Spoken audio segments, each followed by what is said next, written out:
I don't think that was ever a good way to run a business, but now it's certainly not even an option to run it that way anymore. And so we're on a path to, and we think that with our growth trajectory and the stability of our customers, we can sustain ourselves. Now, that's not to say we won't raise again, because there are strategic reasons that you want to raise again.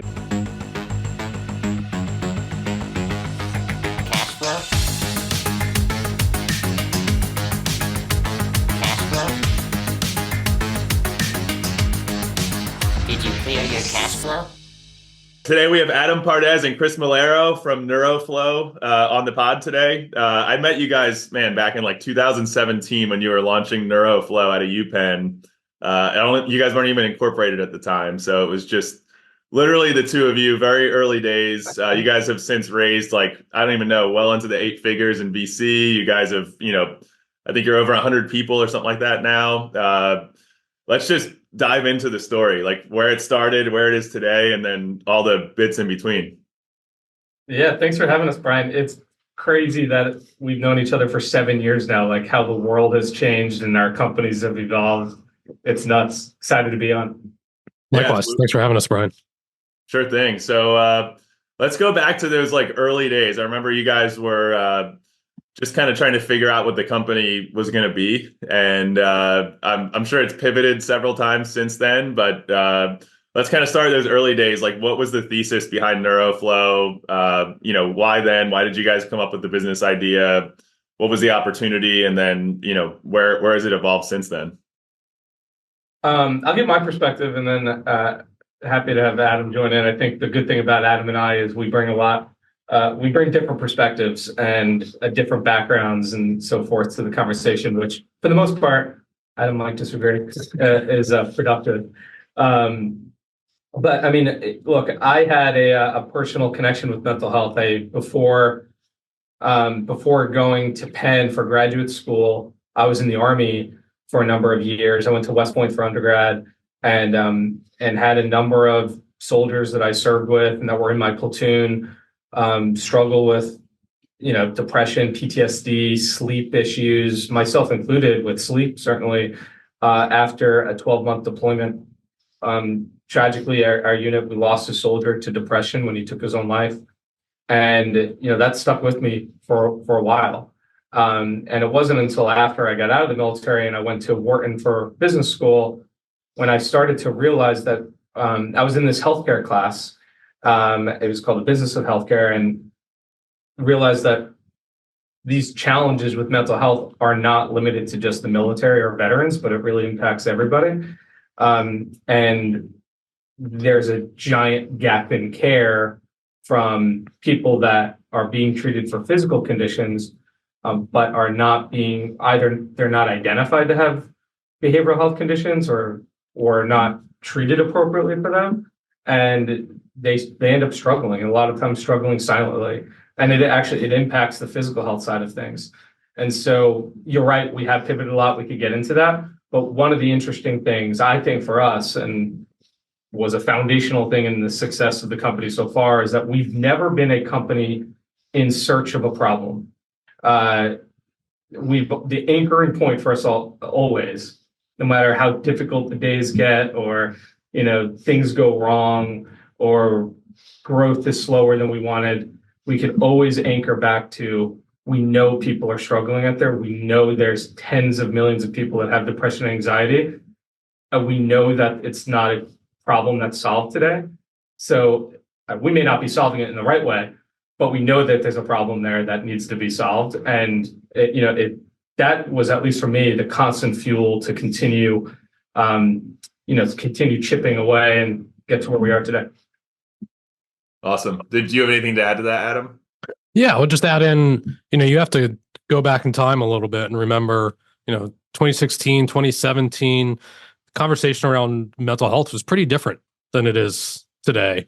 And the, money invested in different companies and different solutions, the explosion of telehealth, largely catalyzed by COVID. It was a very different world then. So I came up through a biomedical engineering background, so I did my undergrad in, and then was doing my doctoral degree at UPenn. And you look at all these incredible innovations in medicine and the combination of technology and healthcare, and then we looked at mental health back then, and it lagged so far behind from an innovation standpoint every other aspect of medicine and discipline of medicine. And in large part, it's understandable because it's a very complex, I wouldn't say soft science, it's certainly hard science, but it's much more nuanced than, looking at an x-ray, seeing a broken bone, right? So that lag in technology, we felt like there has to be something there. We're not trying to create, robot therapists and turn everything to AI, but there's certainly aspects of technology that can be beneficial. And, really, I think a lot of what we've discovered, and this has evolved over time, is that clinicians were doing a lot of things that clinicians don't need to be doing. That's, well below the top of their licensure, and is important work in terms of, collecting different assessments and doing, intake. But a lot of that could also be automated through technology so that they get that easier, faster, can view it over time. It's a better experience for, the patient or the member or the user.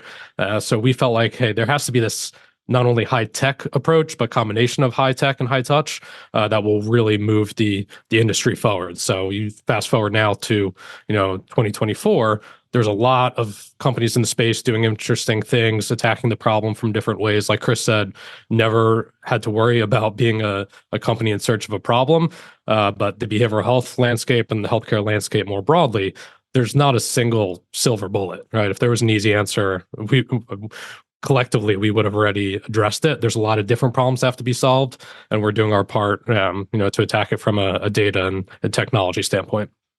What do you think, since 2017, when we first met, in those 7 years, what do you think has evolved in this space? I mean, I've seen a lot of startups, like you mentioned, I'm thinking of like Talkspace or Calm and, all these different kinds of, app-based tech company startups that have come out. But just in the industry in general, like, has there been any kind of shifts in how to treat mental health conditions or even diagnose mental health conditions? And, have you seen progress taking place in that space? Yeah, I mean, I think so just using the two examples you brought up in Talkspace and Calm as the anchor for that point, there's, I think, two overarching themes that you want to frame the discussion. So there's one, how you're going to market. So B2B, other, business to business or direct to consumer. And then on the severity scale, like general wellness or, meditation type stuff, all the way up to clinical validated, FDA approved, different tools and stuff like that. Calm is in one end of that spectrum. They're direct to consumer and their wellness tool. Right? They're not they're not replacing therapy. They're not a therapeutic. You're not going to prescribe Calm. Like, anybody that wants to relax and learn meditation skills can use Calm. On the other side of the spectrum, you have Talkspace, which is delivering therapy, teletherapy and telepsychiatry with licensed providers. In some cases, they'll prescribe medication or they'll do legitimate evidence-based therapy.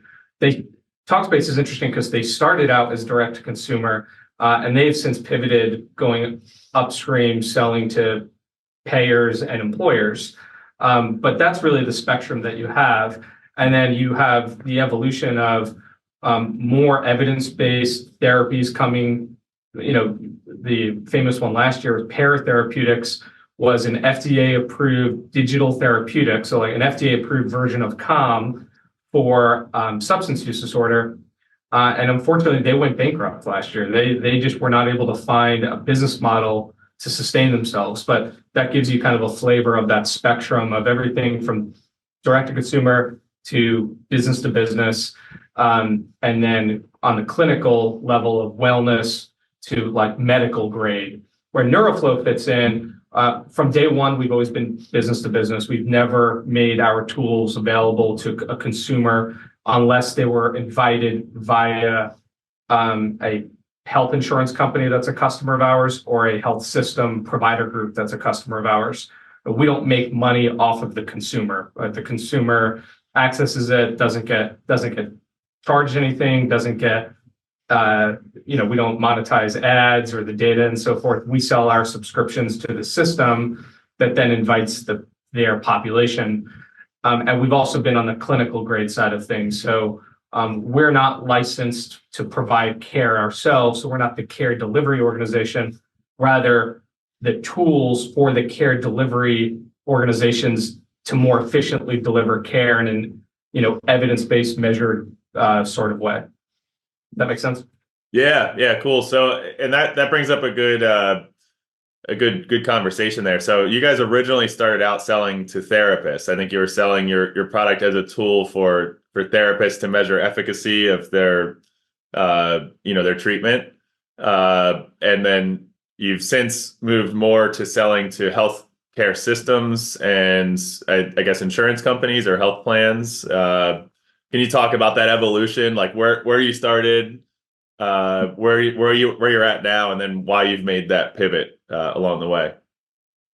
You talk about the first customers. Sure. So I'll frame it first in terms of your last question around like how has the industry evolved in general, because I think it fits into that, which is that whether you're talking about the comms or pairs or the digital tools side of things, or you're talking about the talk spaces, Ginger, now Headspace Health, Lyra's of the world that are delivering care, really the explosion of companies in the landscape were to address initially the single biggest problem around behavioral health, which was access.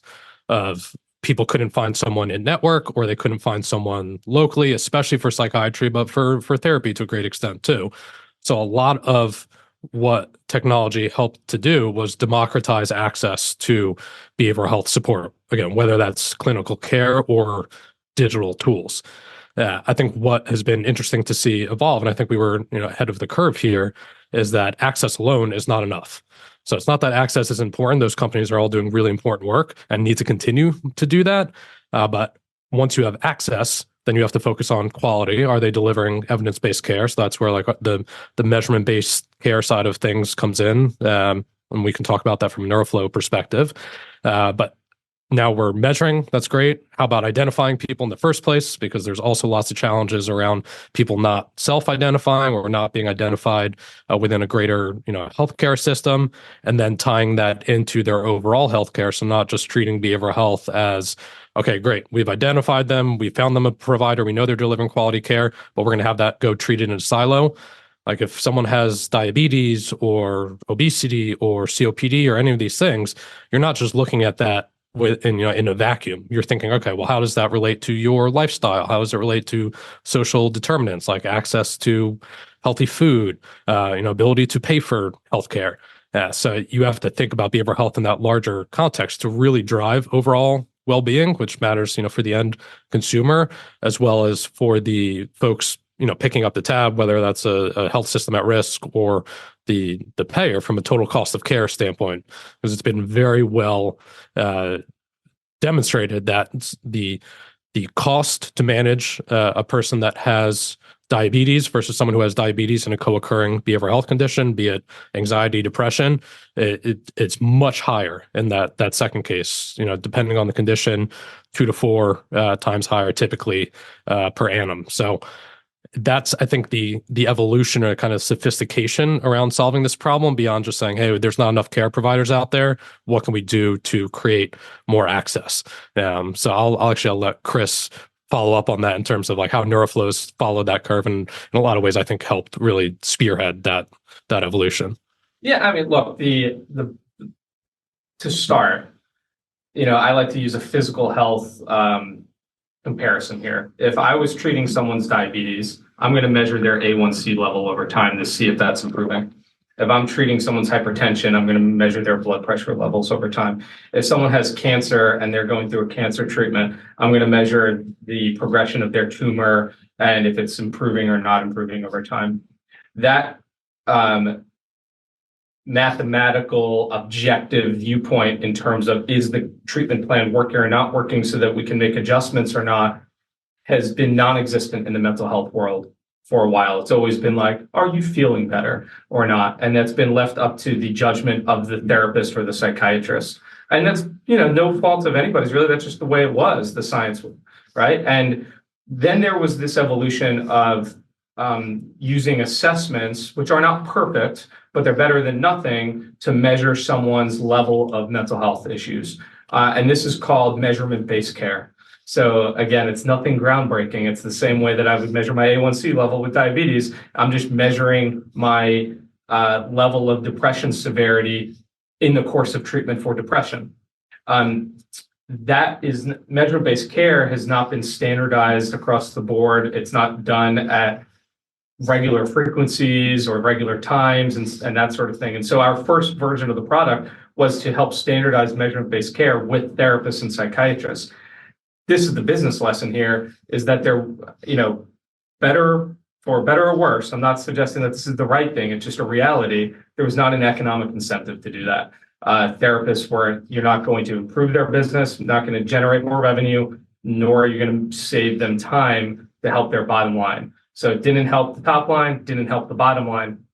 And what you found was there was a reluctance to pay for stuff like this. Like a therapist would say, why am I going to do this?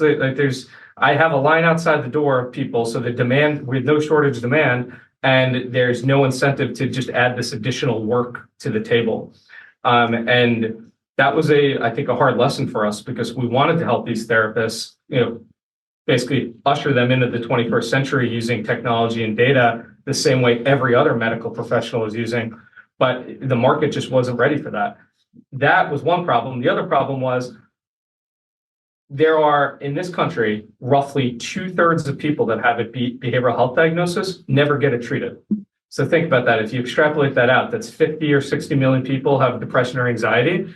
2/3 of that are 30 to 40 million people on an annual basis never get it treated.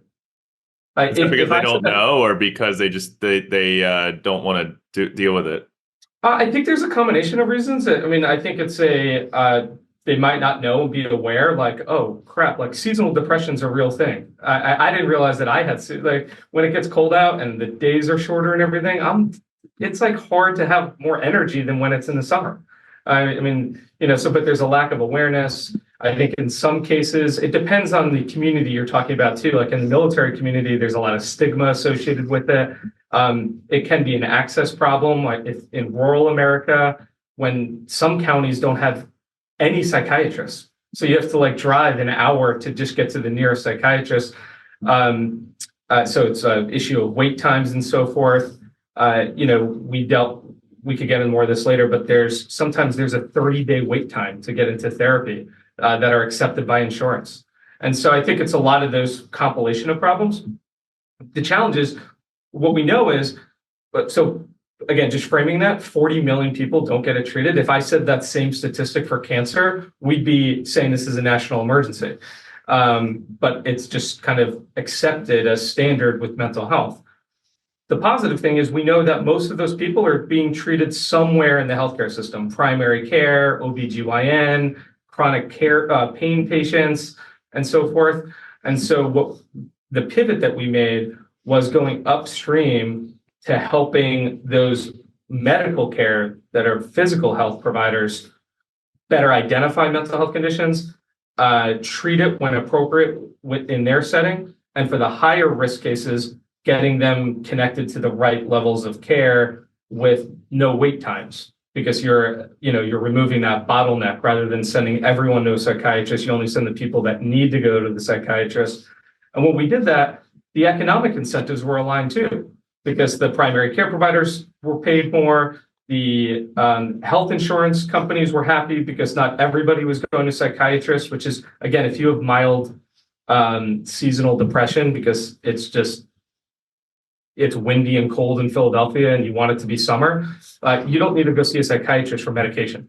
But like that's the standard today. And so using tech, you could better, I like to say it's like an air traffic controller of saying, okay, these are the population, these are the needs in the population, and these are the people that need to go to this higher level of care. These are the people that could benefit from a lower level of care, and so forth, and be proactive in that manner. And that's really, when you do that, you see improved outcomes across the board. And what's really interesting is not only do you see and Adam was alluding to this too, in terms of the connection of mental and physical health, you not only see improved outcomes in terms of the mental health outcomes, you see the physical health outcomes improve too.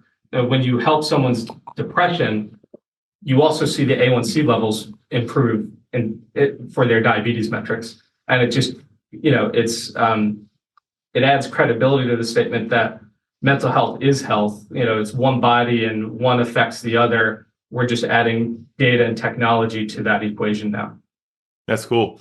I want you guys to describe your product. I think you guys have a IoT hardware component along with a software component. And then who uses the product? Is it like the PCPs, the primary care physicians? Just kind of go into the details of your product and how it works. Right. We haven't talked in a while. 7 years ago, there certainly was a hardware component. So what we started to do, again, which was this idea of measuring outcomes in mental health settings, was using wearable devices that measured heart rate and EEG brainwaves to measure someone's anxiety and depression levels. And it turned out that you could do that, like your body, when you're depressed or anxious, your body changes in measurable ways. Your heart rate changes, your brain waves, specifically your alpha waves in your prefrontal cortex, change in measurable and predictable ways that you could say, oh, wow, Brian's in a heightened state of a fight or flight right now, and what the severity of that is. We actually published research studies that were funded by the National Science Foundation on this subject. Again, going to the problem that we were solving and the economics, it was a cool technology, but it didn't help the therapists provide better care or make more money or save more money. And there was a big cost associated with the hardware components. Not to say also some people felt weird wearing a headset while in therapy sessions, which makes sense. So when we made a big pivot, probably within the first year of the company, where we wanted to have the hardware be an optional add-on where you could use that, but it wasn't dependent on that. And so where we are today is a very similar value proposition, but without the dependency on hardware inputs. So what NeuroFlow does is we partner with health systems and health insurance plans to look at their population to run artificial intelligence on their data. So what we do, we collect a bunch of different types of data, claims data, electronic health record data, and patient input data. So the assessments and, if you write your doctor a note, we'll run NLP on that note. All of those different data sources get crunched in our analytics engine to create a risk stratification profile of the population. So we could say, if you have 100,000 people, these 5,000 people are at significant risk of potential suicide. These 5,000 people have significant depression. And then these other people, are doing okay, and keep an eye on them. We use that data then to help coordinate care. So we have integration points, APIs and so forth that go into the clinical workflows. So a primary care provider or a care manager, an OBGYN provider can be better informed that, if a PCP is treating Brian for hypertension, lower back pain, and diabetes, they should also know that mental health component. So we send that data to the providers, and we have then a consumer-facing engagement tool that follows them throughout treatment. And that piece is all white labeled to look and feel like our clients. So if we're working with Jefferson Health, for example, right here in Philly, we'll help their primary care providers identify mental health issues, risk stratify their population, send the right people to behavioral health, and then follow up with those people through engagement software that sends the data back to the provider. And so we have that feedback loop. Today, we do that with 16 million people across the country in all 50 states. Last year, we identified 33,000 people of high risk of suicide that we were able to intervene with.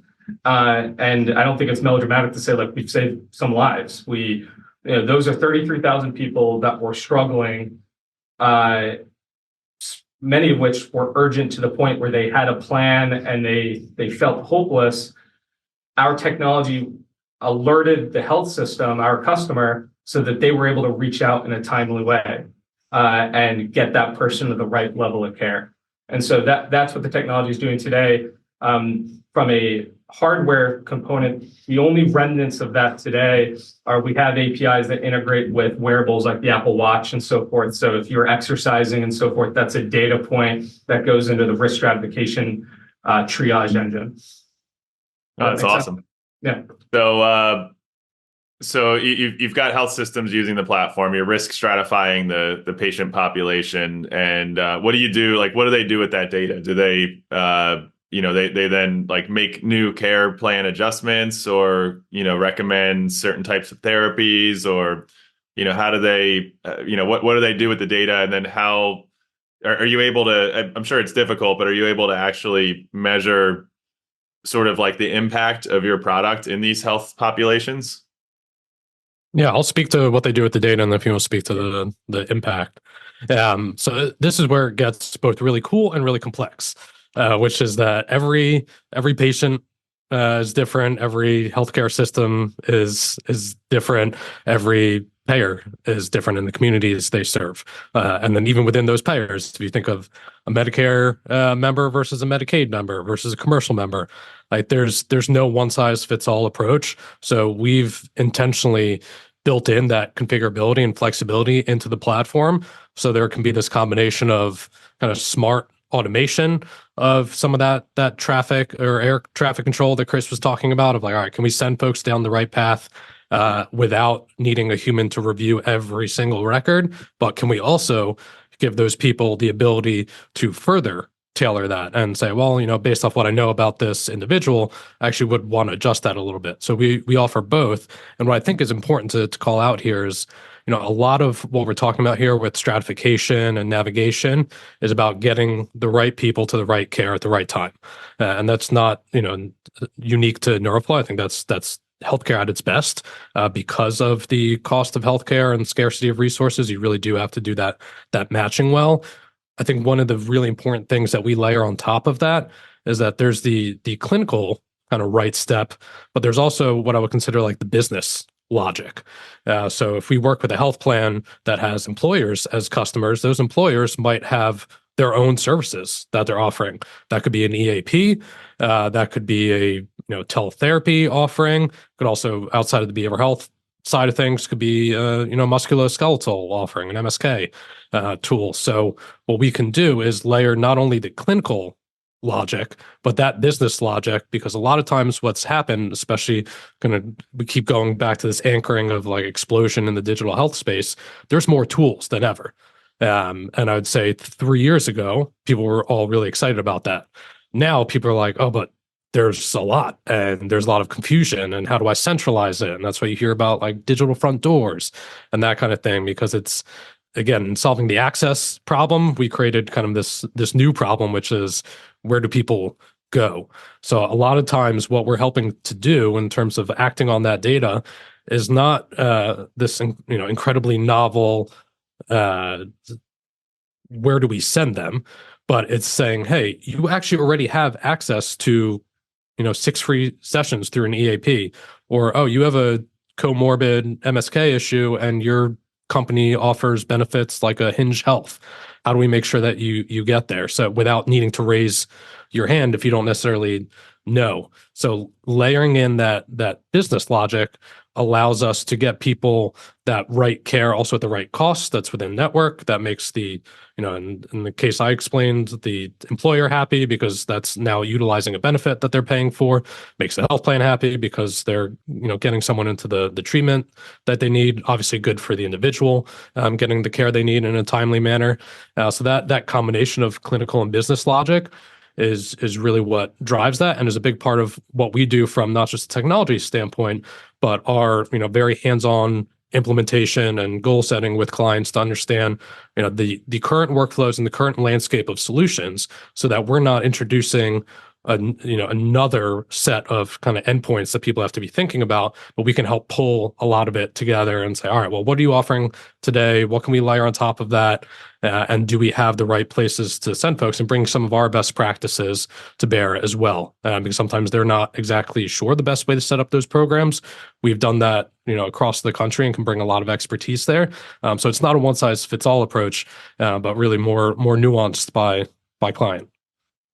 Yeah, and I think when it comes to measuring the outcomes, you really have to take a stock in what it is that you can impact, and what it is that you're doing. So using the two examples that we used earlier, Calm and Talkspace, they're really point solutions or point services that are delivering care, whether it's Calm that's delivering wellness care, or Talkspace that's doing the therapy and psychiatry. Those are care delivery mechanisms, again, on different severity spectrums that should see those outcomes. You use Calm, you're going to sleep better. You talk to Talkspace, you should see an improvement in your depression or anxiety. We are not delivering the care. We're really a workflow tool and an intelligence platform to better enable our customers, who are the care delivery organizations, to improve the way that they're delivering the care. So, look, we're both business leaders. This is a business podcast, so to frame it in terms of a business example, we use marketing automation intelligence software, right? Our marketing team uses that to track impressions and different, campaigns that they're running, something like a HubSpot. That software is not going to claim that they're going to make our marketing more successful. That's dependent on the content we're putting out. That's dependent on the people we're targeting. That's dependent on the strategy we have. That's dependent on the budget we have. What that software could claim is they're going to make our team more informed using data. They're going to make us more efficient and effective, and so forth, which, by the way, should make our marketing campaigns more successful. But a lot of it is dependent on our marketing team and strategy. And so it's the same thing with our partners like health systems. We do expect to see improved outcomes. We do expect to see lower unnecessary use of different resources like the emergency department and so forth. But that's not because of NeuroFlow. That's because of what NeuroFlow is helping enable within our client's ecosystem. So it might sound like a nuanced difference, but I think it's an important one, because it's when we are working with our clients, helping them be more successful and enabling and aligning on what we're measuring is key to our success and their success. Yeah, I'm thinking about it almost like in software, you've got tools like Splunk or Datadog, where they just mine through this massive treasure trove of data that you have generated from all your servers and systems and make sense of it in meaningful ways. And that's kind of what you guys are doing for health systems. I think a lot of these health systems aren't really that savvy when it comes to leveraging their data sets and making sense of it at scale. I mean, they put the data in and they pull it out on a case by case basis when a patient comes in, and but they don't have a lot of them don't have the capability to do mass studies on the data in a way that they can really direct care at as you guys put it, like this stratification level. So it's really, really interesting, product you guys have built here. Is there anything, I want to pivot gears more to the growth of the company, but is there anything else you guys want to close out on the product, or any other points you want to make about the product and how you're helping individual patients and healthcare systems? I mean, actually, just hearing you explain it back to me, what you heard, was one, very well put, but it made me think in a very simple way.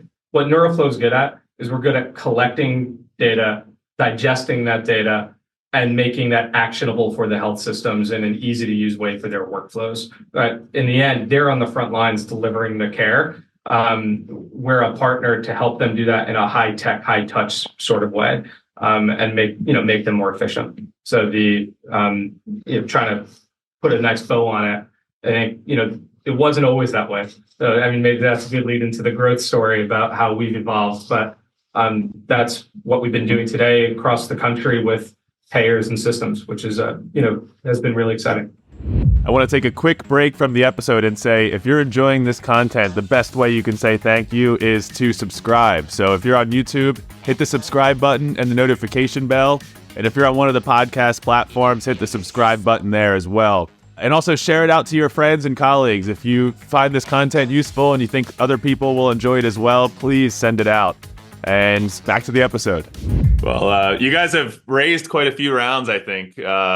I'm curious, what years did you guys end up raising? And, how difficult was it to raise? I mean, did investors just immediately get this business, or did you have to kind of teach them a lot about what you're doing and convince them, or what was that process like for you guys raising the amount that you did?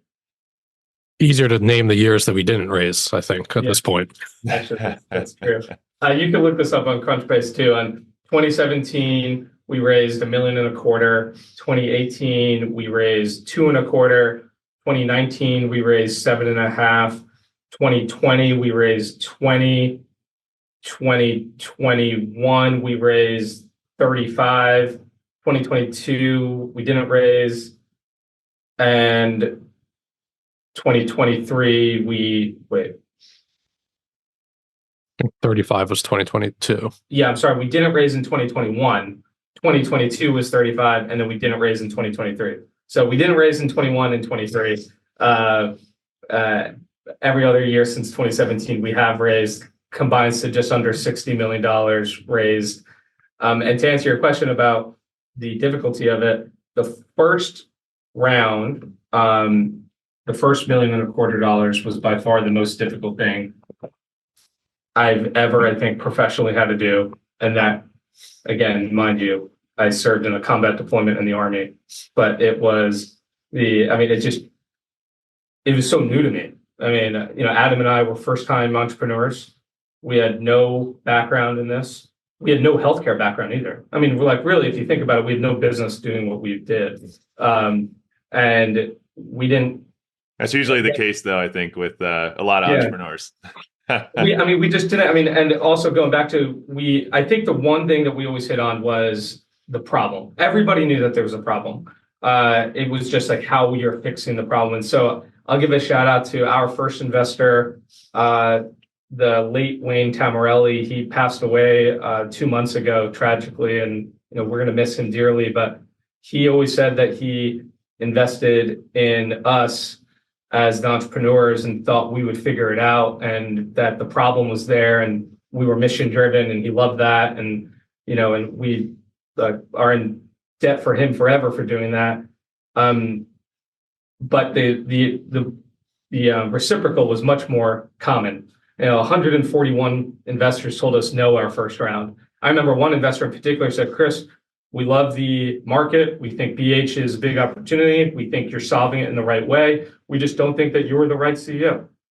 Wow. I mean, that was really hard to hear, but it was, Adam has always been good in terms of anchoring us, going back and saying, okay, what can we take from that to learn, to get better, and to use it moving forward. And so with each round, I think in a way it's gotten easier, in a way it's gotten harder. The more that we've raised and the larger that we've gotten, the more sophisticated our investors have gotten, and the more that they understand the value proposition and so forth. But the goalposts just move in terms of goals and where our revenue targets need to be and that sort of thing. And so, all in all, though, I think that first round, when we didn't have really a working product, it was just a hope and a dream and an idea, was definitely the hardest round for us. I don't know, Adam, if you agree or disagree. Oh, I definitely agree that was the hardest round. But I agree with in some ways easier, some ways harder. Partially just macroeconomic environment has changed. If you think about 2017 to 2020 to now. But I'd say using one of Wayne's phrases, it's like sizzle versus steak. Early on, it's all sizzle, right? You're talking about the market, you're talking about the problem. People know that you're not going to have a ton of proof points yet. You're not going to have tons of customers, a fantastic product, you're early on. So you're really selling the sizzle. The later stage you get, the less people buy into the sizzle and the more proof is in the pudding and they're buying into the steak. So Now, what does your traction look like? What does your growth rate look like? The gross margin profile, all of that. So it changes the discussion. Like Chris said, in some ways it's easier, in some ways it's harder. I think the most important is being self-aware of that, and not going to a Series B, Series C stage investor and telling them about how incredible the TAM is. Like, yes, that's a piece of it, but like what have you done with the money you've already raised and the team you've built? You now have had 3, 4, 5+ years. You can't just always be selling sizzle. You gotta show that there's some tooth to it. What do you guys think about? And actually, let me ask another question first. So 2022, what part of the year did you raise in 2022? We closed it in summertime. Yeah, the end of summer, so August. That was like right when the markets were starting to change. What was it like in 2022 trying to raise then? It was the worst thing ever. I mean, I guess I can't say that because I said the first round was the worst. It was the second worst thing ever. It took longer. It dragged out, I think, more than previous rounds. We had, it just, all it did was the diligence was harder to get through. Like, they dug in with a finer tooth comb in terms, the valuation still was great for us. I mean, we still had a very strong business. We had a strong customer base. I think they saw the value in what we had built and where we were going. So it didn't change the story or the value proposition. It just changed the amount of kind of the level of magnification they looked at the business during the diligence period to make sure that the T's were crossed, I's were dotted, sort of thing. But we eventually got there. And that's a positive too, on the flip side, in terms of raising in that market and doing so on attractive terms and fair terms. I think we lean into I think personally, as well as from a market standpoint, of to do that in that environment and to have that level of diligence done and to still come out on the other side tells you like you have something real, which obviously we knew and believed. But I think it's good validation to the market, and we always said there's always money out there to be raised by companies that are doing well, right? People are always putting that money to work. The bar might be higher, so it might be less companies, but people growing good businesses, doing good work, right? There's always a market for that. Yeah, I also think if you look at like the valuation that we got in 22, which isn't public, so I can't say it, but it was a healthy valuation. It was up round for us, but it wasn't to the extent of like the 2021 valuations were. I mean, if you think back to 2021, it was a crazy time. It was really more of a year to exit than to raise money. And so I think it's kind of a blessing that we didn't raise in 21 with those crazy valuations, because what companies now are having to do is they're having to grow into that valuation before they need to raise again. And in a lot of cases, they're not, and they're having to take significant down rounds or, and get crunched down. So it wasn't as frothy as 21. It took a lot longer than it would have taken if it was 21, but it was still an ultimately good outcome for us. And what's been interesting for us in a positive way is we've had a lot of the investors that we've attracted since, I'd say, like post Series A, have been strategic in nature. So sophisticated investors that have significant healthcare background and expertise that are more than just sources of capital for us. They're really strategic in helping us think through messaging, helping with business development, and that sort of thing. And so from a capital standpoint, they're really more partners than just, investors, which is a positive. That's great. And do you guys think you'll raise again in this sort of like this post-ZIRP, post-zero interest rate environment? Or are you guys, moving the business to be, self-sustaining on cash flow at this point? Certainly our model right now is the latter. I mean, we are in a position where we're going to use our scale now to our benefit, where we can be more efficient. And it's not, the days of growing at all costs, spend whatever money you can to add to the top line. It's just not realistic. I don't think that was ever a good way to run a business, but, now it's it's certainly not even an option to run it that way anymore. And so, we're on a path to, and we think that with our growth trajectory and the stability of our customers, we can sustain ourselves. Now, that's not to say we won't raise again, because there are strategic reasons that you want to raise again. So we went last year, we acquired our first company and grew inorganically as well as organically. We think that there will be additional opportunities to continue to grow organically and inorganically and acquire companies that are accretive in nature. So it's possible that we raise to support our acquisition strategies, but it's a different dynamic from raising to stay in business and raising for strategic reasons. Yeah, I'll build on that too, and especially for the entrepreneurs out there, in terms of like that wasn't a big pivot for us, and I think we've always had an eye towards like pragmatic fundraising and not growth at all costs. Obviously, you want to invest a lot in growth early on, but even over all of those years of raising, like we still in some have raised less than some companies do for a like Series A round, especially over the years that we were raising. So we weren't raising these 100 million mega rounds, like throwing up a unicorn valuation just to be like, yeah, we did it.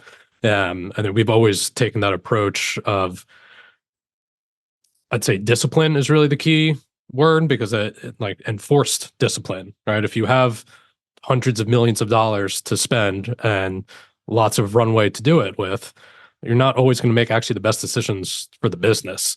I think what we've done is we've raised the right amount with the right kind of benchmarks, the right valuations, and shown that we are building a long-term sustainable business, not just trying to build for a quick exit or the highest possible liquidation in the shortest possible time. We're trying to build this to do good in the world and build a strong business for our investors and our team. So I think that's key to how we've grown, and why I think we've been able to weather some of the last few years from a macroeconomic standpoint of like that in some ways was business as usual for us. Cool. One more question on raising, then we can move on. I want to hear some stories, during your, founding and growth of the company. But with your rounds, was that mostly East Coast money or West Coast money you guys were raising? Well, during the first round, the 141 people, I was talking to anybody that would want to like just take our phone call sort of thing. So that was East Coast, West Coast, South, North, wherever. It's funny. I don't, everyone has their own background, but when I was at business school, the advice was given, well, your first round should just be friends and family. And I looked at Adam and I go, I don't know what type of friends and family you have, but I don't have a background where my friends and family are going to be able to write me the checks that we're looking for, so that was out of the question. I guess, our early investors have become our friends now, so that counts.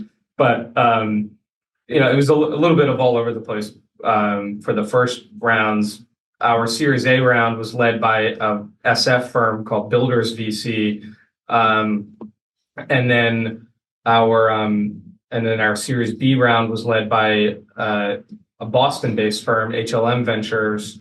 So I'd say most have been East Coast and strategic money in like the healthcare space, not the Silicon Valley throw money at the problem to grow to a unicorn sort of thing. Not to say that's not that strategy works for some companies. It just wasn't the one that panned out for us. So, that it's worked out in the end.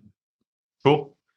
All right. So, what kind of stuff, what kind of interesting stories? Adam was sharing a few, I guess, you guys did a South by Southwest talk at one point early in the company. And I think you were like pushing code to the demo, right up until the minutes before you guys went on stage, and ended up, the demo worked, but that was, I don't know, Adam, if you have some more to add to that, but what kind of crazy stories do you guys have from getting this thing off the ground?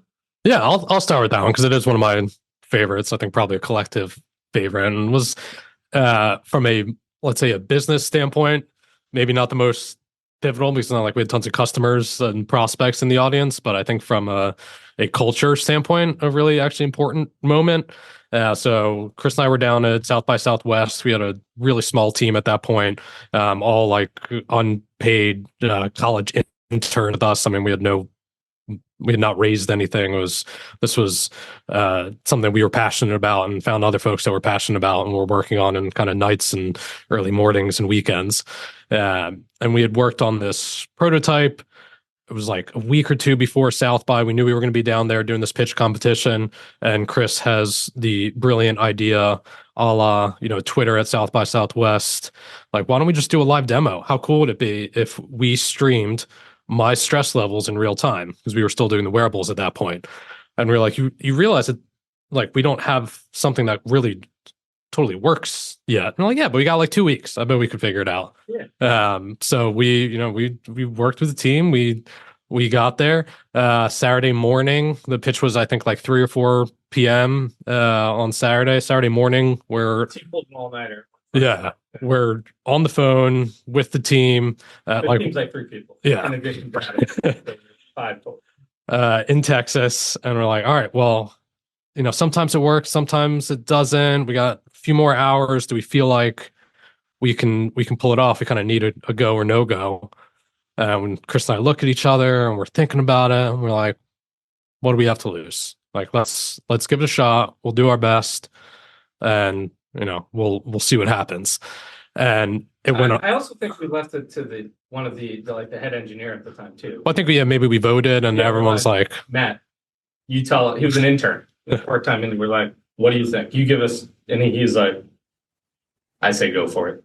And we're like, Adam, what do you think? He goes, let's go for it. Yeah. And that was the wearables time. So I went on stage wearing the heart rate monitor. Actually, I think if the viewers watch this on YouTube and then look at the demo, they might think I don't wear any other clothes because they think I was wearing the same thing, like the same shirt and like the button down that was on. Your shirt still fits. Yeah. So I don't think mine does. That's a good sign. So I was wearing the heart rate monitor. I was wearing this shirt. I was wearing the headset monitor. And again, we never developed and manufactured the wearables ourselves. We used third-party wearables. We just connected into their APIs. But I was wearing the headset, I was wearing the heart rate monitor, and then on stage in front of about 1,000 people in Austin, I said, my name is Chris Malero. I'm the CEO and co-founder of NeuroFlow.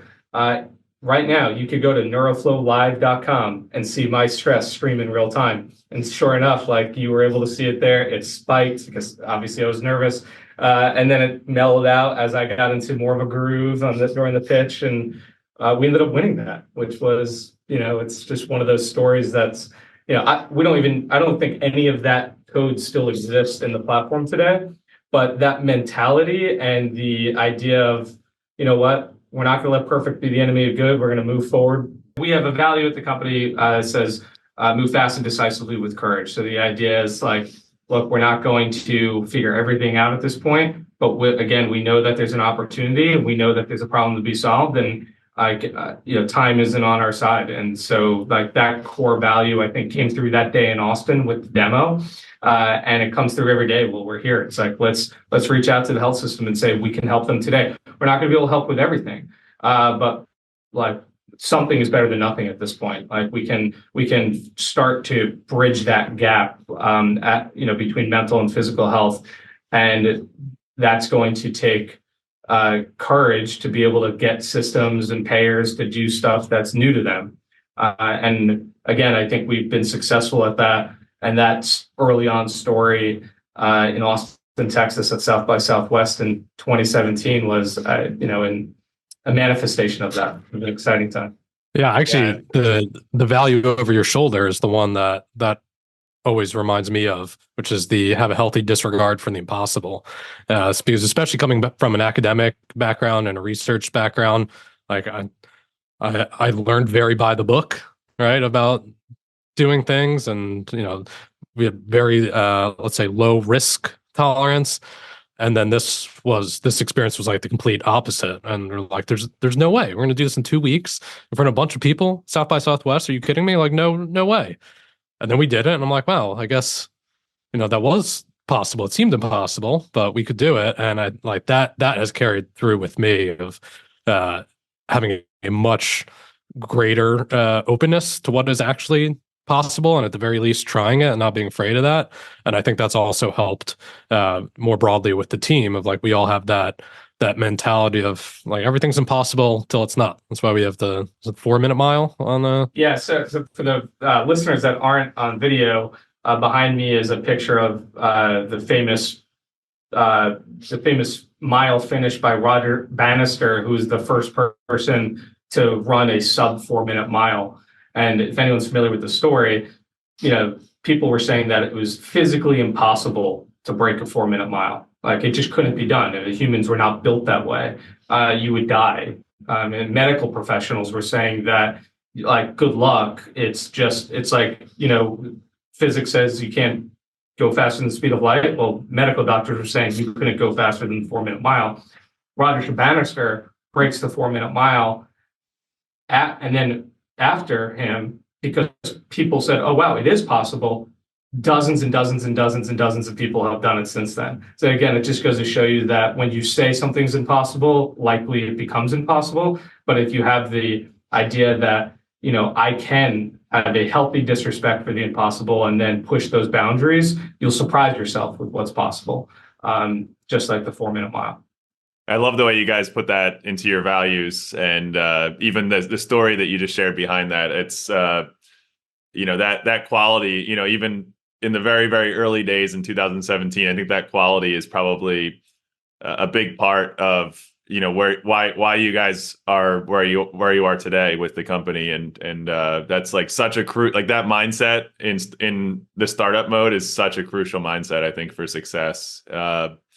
Do you guys have any other really interesting, fun stories, maybe tied to one of your core values, in addition to that one? I mean, I like your SF Day trip. I don't know if we want to go through that story. Yeah, so this was interesting. So this was raising our Series A round. We were cutting close to the amount of runway left in the company. I'd say for the first 3 rounds. So like for the angel round, for the seed round, and then for the A round, we cut pretty close to having enough money left to like stay in business. But I think that's pretty par for the course. And we had been introduced to the partner of Builders VC by another investor that said he wanted to get in the BH space, and I was getting to know him, and it was all through text message and some Zoom calls. And he said, "Look, we're not going to invest in anybody that I don't meet in person first." And again, this was like pre-COVID, so like the notion of doing a completely virtual investment was obscene. I also think, by the way, it's the right move, even in a post-COVID world. Like, relationships are, Zoom is a supplement, but not a replacement. And so anyway, he was like, "We're not gonna. You need to get out here to SF." So I said, "Sure." I sent him a few dates that work. None of those worked for him, and I forget the exact date, but it was the problem was I didn't tell him. I ended up flying out on a Tuesday, and the problem was on Wednesday, I had a meeting with a client or a prospect health system back in the East Coast. So I said, "Oh, you know what, Mark," his name's Mark. "Actually, I'm going to be out in San Francisco on Tuesday. If you can meet." And he goes, "Sure, that would be great." So I fly out Tuesday morning. I don't pack an overnight bag at all because I'm going to take the red eye back that night. So I go out Tuesday, I landed around lunchtime. I meet him in early afternoon. We spend about 3 hours together. Then he says, "I need to take you for the beer test," which is effectively like go out and get a buzz together to see if I could handle my alcohol. And I guess I passed that test. And I head back to the airport, take the red eye back to Philly to catch a connection up to Scranton, Pennsylvania, to go meet a health system up in Northeast Pennsylvania. And I made that connection. Adam was on call in case I missed that connection, in case the flight was delayed. He was going to drive up to Northeast Pennsylvania. He didn't have to do that. A few weeks later, we closed the deal with the investor. And it was just like, I've never flown coast to coast in 12 hours without an overnight bag. It was I slept pretty well Wednesday night. Let's put it that way. I was gonna say, did you tell the customer you did the beer test and the red eye right before you came to pitch them? Yeah. Well, I think I apologized because I was a little late because of the flight and so forth, and I'm sure I had bags under my eyes, and I said I just came from SF. I don't think I mentioned the beer test, but if they're listening, now you know. Well, guys, that's a good note to close on. I really appreciate you coming on the show. Awesome episode, and would have you guys back anytime. Thanks, Brian. Thanks for having us, Brian. Cash flow? Did you clear your cash flow?